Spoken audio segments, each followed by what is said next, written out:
नक्कीच आपण पाहतोय मयूर की हे जे अतिक्रमण होतं रेल्वे स्थानक परिसराच्या आजूबाजूने हे खूप मोठ्या प्रमाणात पाहायला मिळते आणि काल आणि आज जवळपास आपण पाहतोय 30 ते 40% ही कारवाई जी आहे अतिक्रमण हटावची ती झालेली आहे। आणखीन किती दिवस जाणार आहेत हे संपूर्ण कारवाई करण्यासाठी?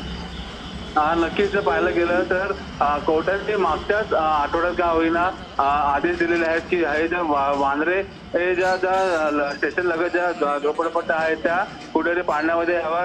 साधारण 5 दिवसाचा कालावधी दिलेला आहे। 23 तारखेपर्यंत आता या झोपडपट्ट्या आहेत त्या जमीनदोस्त करण्यात येणार आहेत। ह्यांना काही करून 23 तारखेपर्यंत रेल्वे प्रशासनाला ही जागा जी खाली करायची आहे। मात्र त्याच्यानंतर देखील काही दिवस लागू शकतील। त्याच्यासाठी आता हे आता काम आहे ते जोराने हे करण्यात येत आहे कारण का मयूर, तिथल्या स्थानिकांच्या काही प्रतिक्रिया तुम्हाला पाहायला मिळाल्यात का? त्यांची काय सध्या भूमिका आहे, काय सांगाल त्याविषयी? स्थानिकांशी चर्चा केली असता स्थानिकांनी असं सांगितलं की आम्ही इथे गेले अनेक वर्ष राहत होतो, कोर्टामध्ये देखील आमचे केसेस चालू होत्या। मात्र अचानक आदेश आले मात्र ह्याच्याबद्दल जे रेल्वे अधिकारी यांची जे बातचीत केली असता त्यांनी देखील स्पष्टीकरण दिलेलं आहे। अचानक आलेले आदेश नाही आहेत। कोर्टाने मागच्या महिन्यात 29 तारखेला आदेश काढले, त्याच्यानंतर यांना 20 दिवसाचा कालावधी देण्यात आलेला होता। मात्र अद्यापही त्यांना सांगूनही त्यांनी ही जागा खाली केलेली नाही आहे। त्याच्यासाठी अचानक जो आहे कारवाई ती आता करण्यात आलेली आहे। मात्र आता या ठिकाणी पाहायला गेलं तर मोठ्या प्रमाणात पोलिसांचा बंदोबस्त देखील वाढवण्यात आलेला आहे, रस्ता बंद करण्यात आलेला आहे, लाठीचार्ज देखील मोठ्या प्रमाणात आता अद्यापही चालू आहे लाठीचार्ज। ते पाहायला गेलं तर आता जे प्रार्थना स्थळ आहे दोन्ही ते ठिकाणी पाडण्याचं काम आहे तर सध्या युद्ध पातळीवर सुरू आहे। नक्कीच मयूर, एकंदरीत काय तर कालपर्यंत आपण पाहतोय की अतिक्रमण कारवाई मोहिमेला सुरुवात झालेली होती। आजही त्यांची अनेकांची घरं पाडलेली आहेत। मात्र कुठेतरी प्रार्थना स्थळांना हात लावल्यामुळे हा संपूर्ण रोष आपल्याला पाहायला मिळतोय। सध्या इथे पोलीस बंदोबस्त आपल्याला मोठ्या प्रमाणात पाहायला मिळतोय। सद्यस्थिती एकंदरीत काय आहे त्याविषयी सांगा। नक्कीच पाहायला गेलं तर काल सकाळी 10 वाजल्यापासून जो कालावधी असतो 10 ते संध्याकाळी 6 वाजेपर्यंतचा कालावधी असतो त्याच्यामध्ये हे जी कारवाई ती करायची असते।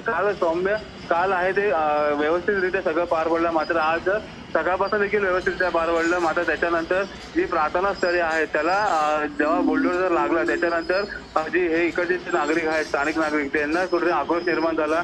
मात्र त्याच्यानंतर देखील मुंबई पोलीस असतील किंवा जीएलपी असतील आरपीएफ असतील हे ते मोठ्या प्रमाणात तैनात करण्यात आलेले पाहायला मिळाले। रस्ता देखील बंद करण्यात आलेला आहे। या ठिकाणी सौम्य असं म्हणजे सौम्य म्हणता येणार नाही, मोठ्या प्रमाणात देखील इथे लाठीचार्ज असं करण्यात आलेला आहे। बरं मयूर, आपण पाहतोय आज कारवाईचा दुसरा दिवस आहे आणि संध्याकाळी 6 ते 7 वाजेपर्यंत ही कारवाई होणार आहे। कारण काल देखील आपण पाहिलं की 6 वाजेपर्यंत कारवाई सुरू होती। आतापर्यंत किती टक्के हे अतिक्रमण हटवण्यात प्रशासनाला यश आलेलं आहे? नक्कीच पाहायला गेलं तर काल देखील ही कारवाई झाली, आज देखील सकाळपासून कारवाई झालेली आहे। आतापर्यंत 60% ही कारवाई झालेली आहे। आता 40% कारवाई ही पुढच्या 3 दिवसात त्यांना काही करून करायची आहे। मात्र त्याच्यानंतर देखील काही दिवस वाढू शकतात।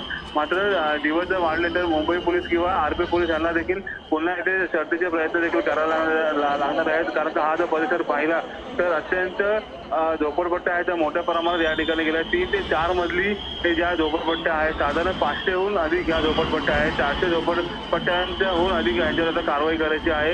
आज 60% काम झालं आहे। मात्र पुढच्या 3 दिवसात त्यांना पुढील जे 40 का 50% काम उरलेलं आहे त्यांना करायचे आहे।